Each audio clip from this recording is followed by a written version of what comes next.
क्या कभी सोचा है कि ब्रह्मांड के दो सबसे शक्तिशाली देवता, सृष्टि के रचयिता ब्रह्मा और पालनकर्ता विष्णु, अगर आपस में लड़ने लगें तो क्या होगा?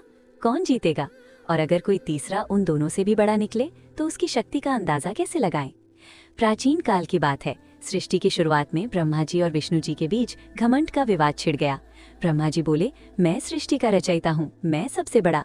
विष्णु जी ने कहा, नहीं, मैं पालन करता हूँ, सृष्टि मुझसे ही चलती है, मैं श्रेष्ठ हूँ।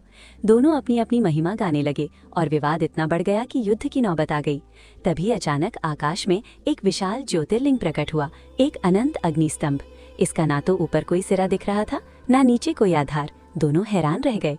उस स्तंभ से आवाज आई, जो मेरे आदि और अंत को खोज लेगा वही सबसे बड़ा। ब्रह्मा जी ने हंस का रूप धारण कर ऊपर की ओर उड़ान भरी। विष्णु जी ने वराह, सुअर का रूप लेकर नीचे की ओर खुदाई शुरू की। लाखों युग बीत गए। ब्रह्मा जी ऊपर ऊपर उड़ते रहे, लेकिन सिरा नहीं मिला। विष्णु जी नीचे नीचे खोदते रहे, लेकिन अंत नहीं मिला। थक हार कर विष्णु जी लौट आए और सत्य स्वीकार किया, ये अनंत है, इसका अंत नहीं। लेकिन ब्रह्मा जी ने झूठ बोल दिया। रास्ते में उन्हें केतकी का फूल मिला। उन्होंने उसे साथ लेकर कहा, मैंने सिरा देख लिया, ये फूल गवाह है।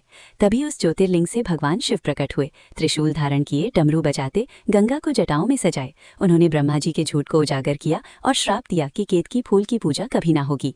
फिर शिव जी ने दोनों को समझाया, मैं आदि हूँ, मैं अंत हूँ, तुम दोनों मेरे ही अंश हो। मैं स्वयंभू हूँ, न जन्मा न मरता, मैं ही सृष्टि का आधार हूँ। इस प्रकार महादेव ने अपनी अनंतता और सर्वोच्चता सिद्ध की। ये कथा लिंगोद्भव कहलाती है, जो बताती है कि शिव का कोई जन्म नहीं, वे सदा से है, सदा रहेंगे। शिवलिंग उनके अनंत शक्ति का प्रतीक है। हर हर महादेव।